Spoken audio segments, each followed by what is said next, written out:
Our scripture reading is taken from Daniel chapter 2, verses 1 to 49. The reading will be done in two parts. I will be reading verses 1 to 23. Daniel 2, verse 1. In the second year of his reign, Nebuchadnezzar had dreams. His mind was troubled and he could not sleep. So the king summoned the magicians, enchanters, sorcerers, and astrologers to tell him what he had dreamed. When they came in and stood before the king, he said to them, "I have had a dream that troubles me, and I want to know what it means." Then the astrologers answered the king in Aramaic, "O king, live forever. Tell your servants the dream, and we will interpret it." The king replied to the astrologers, "This is what I have firmly decided. If you do not tell me what my dream was and interpret it, I will have you cut into pieces and your houses turned into piles of rubble. But if you tell me the dream and explain it, you will receive from me gifts and rewards and great honor. So tell me the dream and interpret it for me." Once more they replied, "Let the king tell his servants the dream, and we will interpret it." Then the king answered, "I am certain that you are trying to gain time because you realize that this is what I have firmly decided. If you do not tell me the dream, there is just one penalty for you. You have conspired to tell me misleading and wicked things, hoping the situation will change. So then tell me the dream, and I will know that you can interpret it for me." The astrologers answered the king, "There is not a man on earth who can do what the king asks. No king, however great and mighty, has ever asked such a thing of any magician or enchanter or astrologer. What the king asks is too difficult. No one can reveal it to the king except the gods, and they do not live among men." This made the king so angry and furious that he ordered the execution of all the wise men of Babylon. So the decree was issued to put the wise men to death, and men were sent to look for Daniel and his friends to put them to death. When Arioch, the commander of the king's guard, had gone out to put to death the wise men of Babylon, Daniel spoke to him with wisdom and tact. He asked the king's officer, why did the king issue such a harsh decree? Arioch then explained the matter to Daniel. At this, Daniel went to the king and asked for time, so that he might interpret the dream for him. Then Daniel returned to his house and explained the matter to his friends Hananiah, Mishael, and Azariah. He urged them to plead for mercy from the God of heaven concerning this mystery, so that he and his friends might not be executed with the rest of the wise men of Babylon. During the night, the mystery was revealed to Daniel in a vision. Then Daniel praised the God of heaven and said, "Praise be to the name of God forever and ever. Wisdom and power are his. He changes times and seasons. He sets up kings and disposes them. He gives wisdom to the wise and knowledge to the discerning. He reveals deep and hidden things. He knows what lies in darkness, and light dwells with him. I thank and praise you, O God of my fathers. You have given me wisdom and power. You have made known to me what we ask of you. You have made known to us the dream of the king." So we pick up the second part of our reading from Daniel chapter 2, verse 24. Daniel chapter 2, verse 24. Then Daniel went to Arioch, whom the king had appointed to execute the wise men of Babylon, and said to him, "Do not execute the wise men of Babylon. Take me to the king, and I will interpret his dream for him.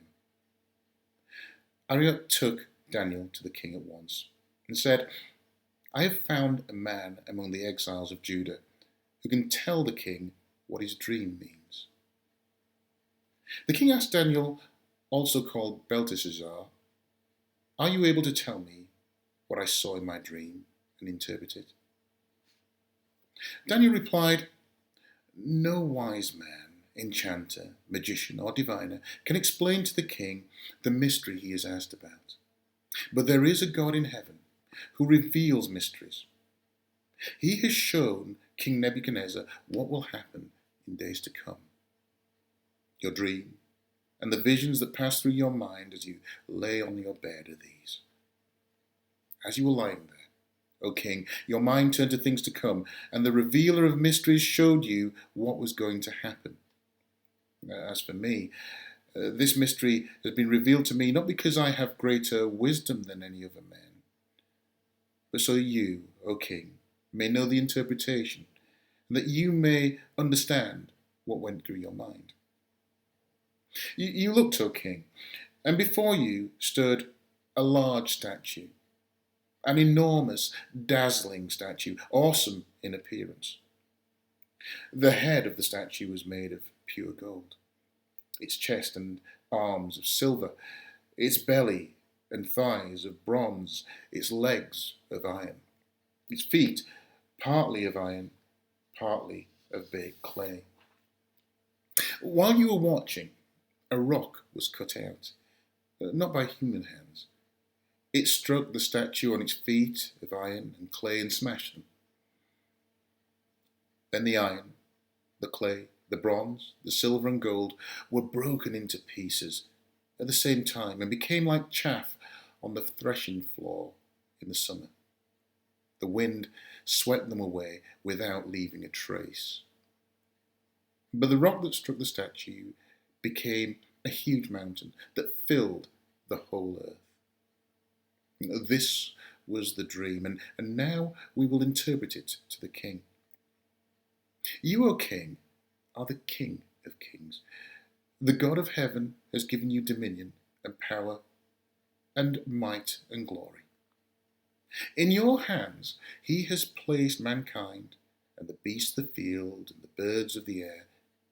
Wherever they live, he has made you ruler over them all. You are that head of gold. After you, another kingdom will rise, inferior to yours. Next, a third kingdom, one of bronze, will rule over the whole earth.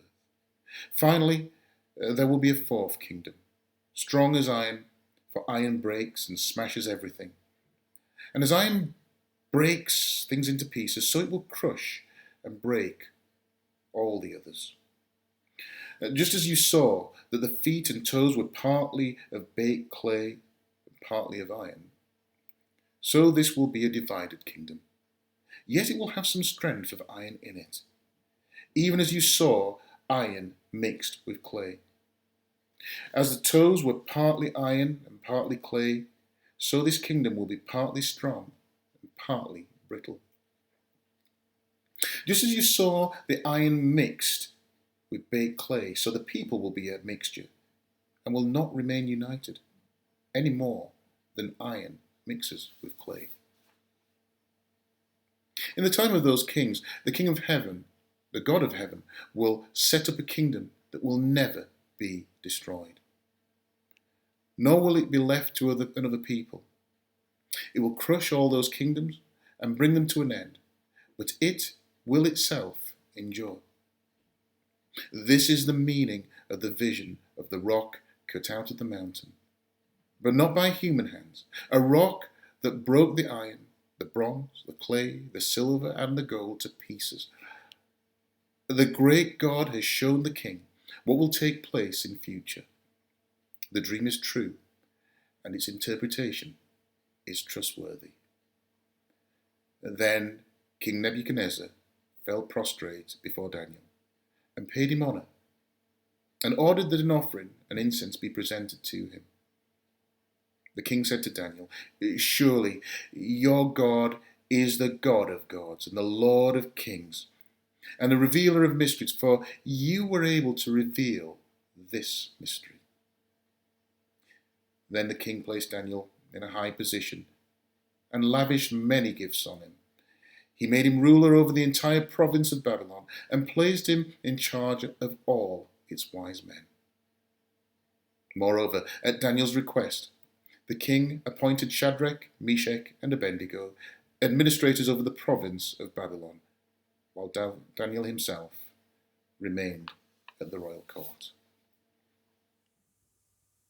Now, those who are younger, you might be heading off to do your own activities now. If you're doing that, have a great time as we dive back into this book of Daniel. Hopefully we'll see you at the end as we get back together for a final song.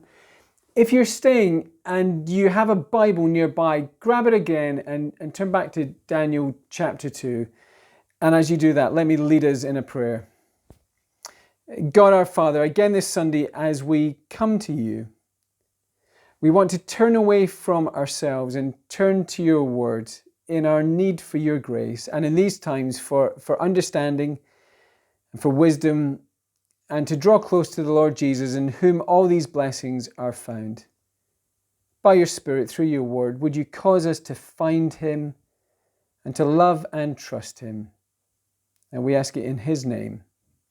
Amen. Now we're back in Daniel 2, and if you were wondering when this is all happening, it's kind of end of the 6th, beginning of the 5th century BC.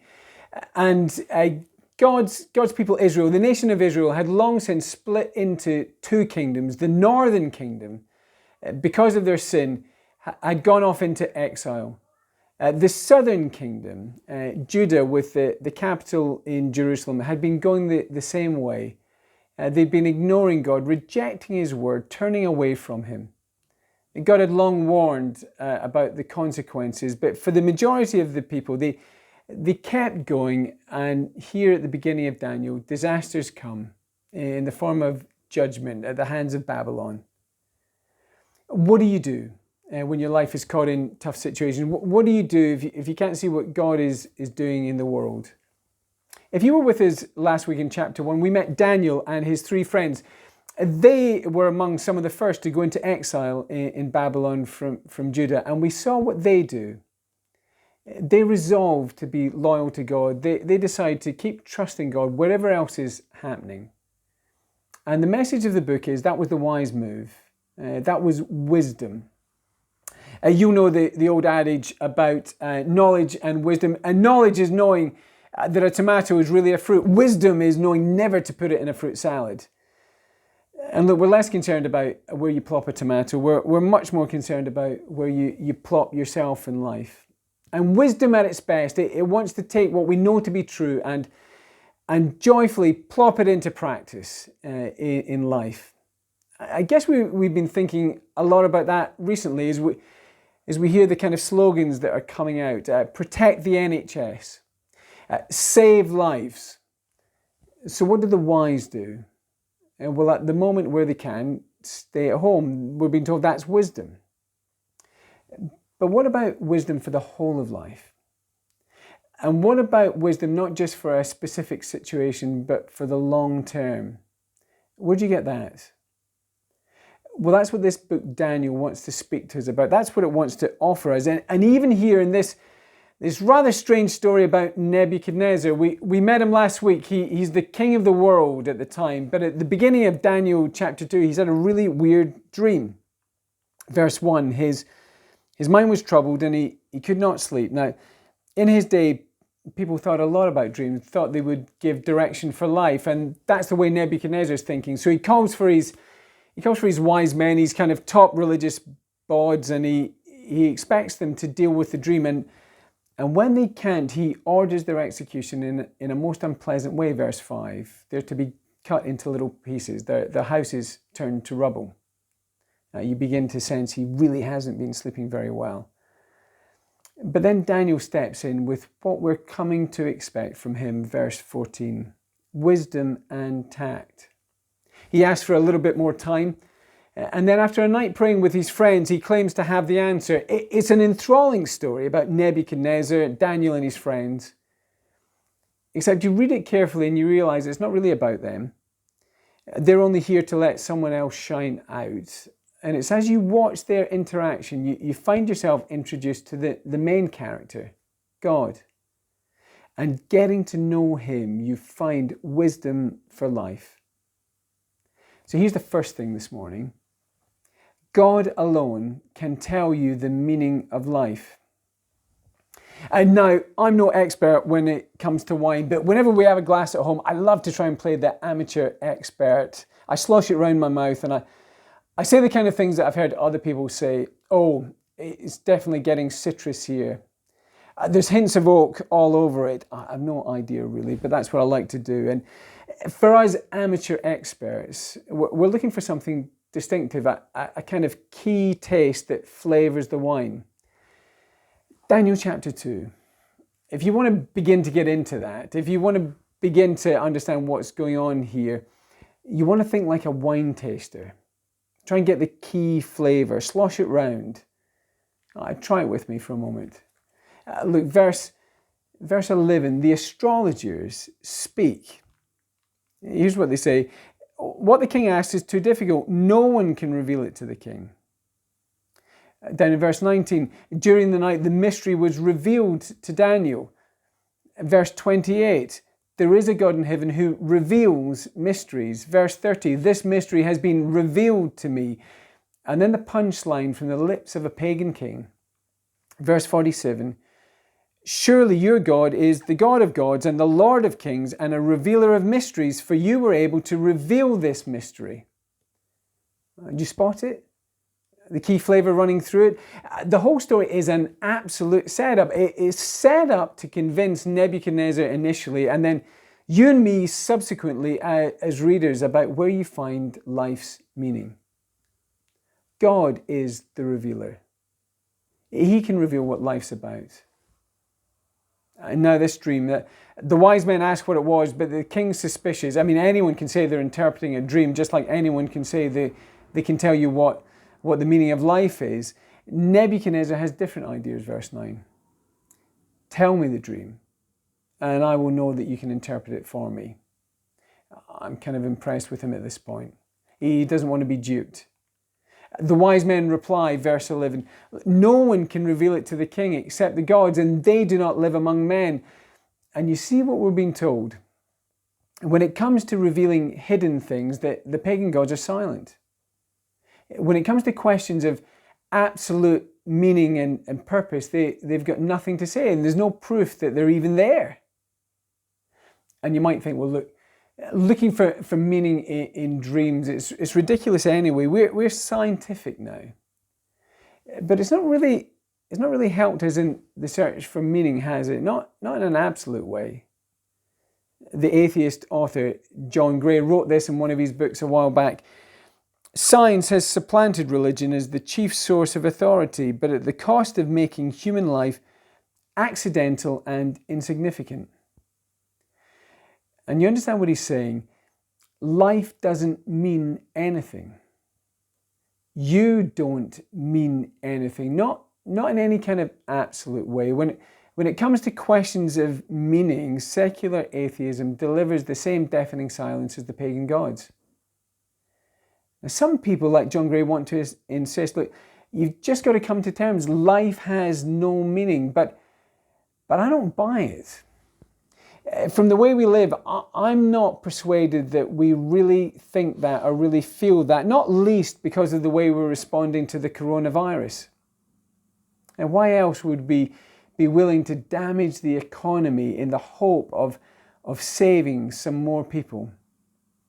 No, from the baby in the womb to the desperately ill COVID-19 patient, we don't feel that human life is insignificant or meaningless. And if we did, what would that do to our compassion? No, I think we sense there is meaning for us, and we just want to know what it is. Madonna, a few years back, the singer Madonna, a few years back, she was interviewed and she said this: I was at the top of my world. I'd won a Golden Globe for Evita. I was pregnant, had fame, fortune, everything you would perceive a person would want in life. But I'm sure everyone's had that out-of-body experience where you say to yourself, Why am I here? Why am I inside this body? What am I doing? And you realize it's the same question. What does all this mean? So don't think when you read Daniel 2 that it's just some sort of naive religious question. Everyone's asking it. Celebrities, your friends will be asking it. Those who are ill at the moment are asking it. And don't think Daniel 2 either is saying just look for meaning in dreams as if every cheese-fueled nightmare is going to tell you the purpose of your life. No, the point is, look, wherever you are, whether you're someone who's looking for a kind of new spirituality or whether you're someone who wants to defend a kind of robust atheism, Daniel 2 is saying, look, if you want to find life's meaning and purpose, make sure you listen to someone who knows. Make sure you listen to someone who proves that they know what they're talking about. And Daniel 2 says that is what God has done. He reveals a dream that no one could know to the King of the world in order to persuade you and me that his words are trustworthy. God alone can tell you the meaning of life. So what does he want to say? We're going to think about that in a moment. Before we do, we're going to sing again. This is a new song for our church family, but it's a song that speaks about God holding and directing our lives. So if you're able, why not stand? And as the music begins, and we'll join in together. Or do sit down again.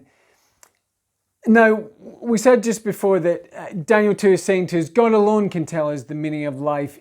Here's the second thing. God alone plans and controls history. Come and have a look at this dream with me. Verse 29, here's what we read. The revealer of mysteries showed you what's going to happen. The dream's about the future.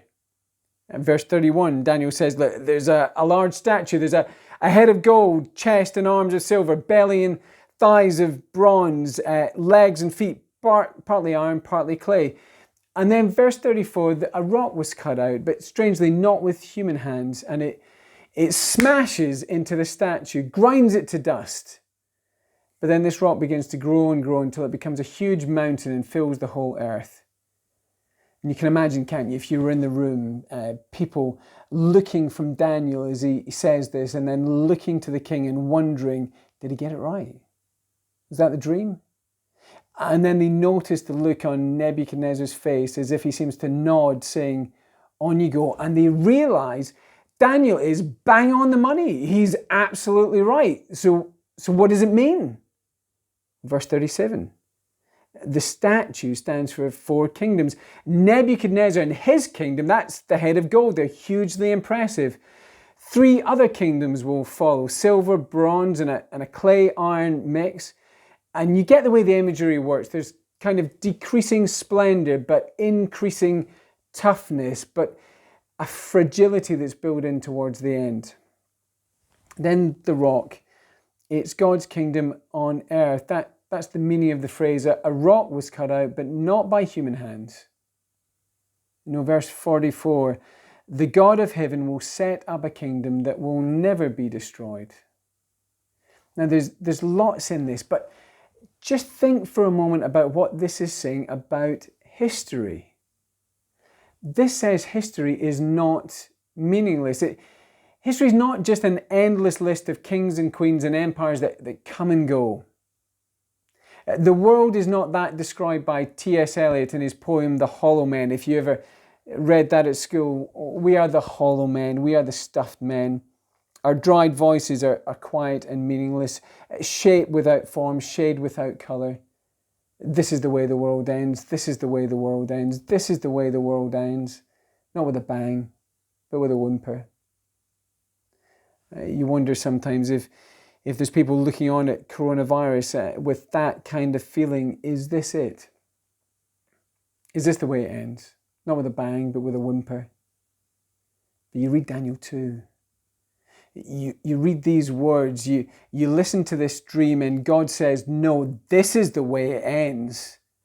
This is the way it ends. The kingdoms of the world will become the kingdoms of our God, and he will reign forever. Daniel 2 says, look, history doesn't have an end. It has a goal that it's hurtling towards, and it's been revealed to Nebuchadnezzar, a goal that has at its very center God's eternal plans for his people on the earth. Verse 44, the God of heaven will set up a kingdom that will never be destroyed. This is going to last.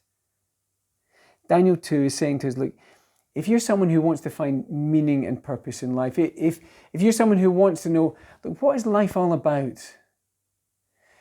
Where should I be heading?